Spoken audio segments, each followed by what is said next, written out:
Chers frères et sœurs, il est un devoir de croire que le prophète sallallahu alayhi wa sallam est véridique en tout ce qu'il a apporté à la connaissance de la part de Allah.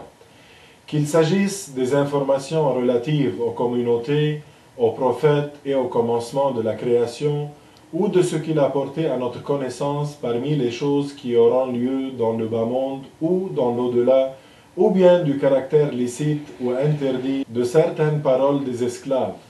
Allah Ta'ala dit ce qui signifie « Et il ne prononce rien sous l'effet de la passion, ce n'est rien d'autre qu'une révélation qui lui est révélée. » Surat An-Najm, verset numéro 3.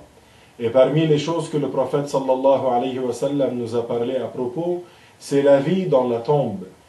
Sachez que dans la tombe, il y aura un supplice ou une félicité. Donc, il est un devoir de croire au supplice de la tombe. Ainsi, le mécréant responsable qui est mort sans s'être repenti sera supplicié dans sa tombe. Entre autres choses, le feu lui sera exposé chaque jour 2 fois, une fois au début du jour et une fois à sa fin. La tombe se resserrera sur lui jusqu'à que ses côtes s'entremêlent.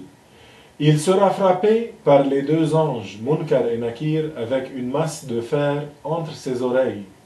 Il subira d'autres supplices que ceux-là. De même, certains désobéissants musulmans, morts sans se repentir, seront suppliciés dans leur tombe d'un supplice moindre que celui des mécréants. Ils seront touchés par exemple par la pression de la tombe, l'inquiétude due à son obscurité et à sa solitude. Et celui qui nie le supplice de la tombe, alors il devient mécréant. De même, il est un devoir de croire à la félicité de la tombe, car certes, le prophète, sallallahu alayhi wa sallam, a porté cela à la connaissance des gens.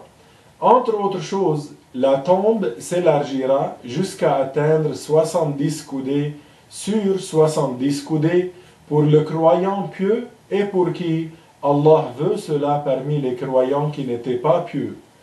La tombe s'éclairera d'une lumière semblable à celle de la lune une nuit de pleine lune, et d'autres choses encore, comme de sentir l'odeur du paradis. Il est un devoir aussi de croire à l'interrogatoire par les 2 anges Munkar et Nakir, et qu'il adviendra aux croyants et aux mécréants de la communauté de l'appel. Mais le croyant accompli ne ressentira ni peur ni inquiétude de leur interrogatoire, parce que Allah Ta'ala raffermit son cœur. Il ne sera donc pas alarmé par leur aspect effrayant, car, comme il est venu dans le hadith, ils sont noirs-bleus. Sont exceptés de cet interrogatoire l'enfant qui est mort avant la puberté et le martyr mort à cause du combat. Voilà mes propos. Walhamdulillahi Rabbil Alamin.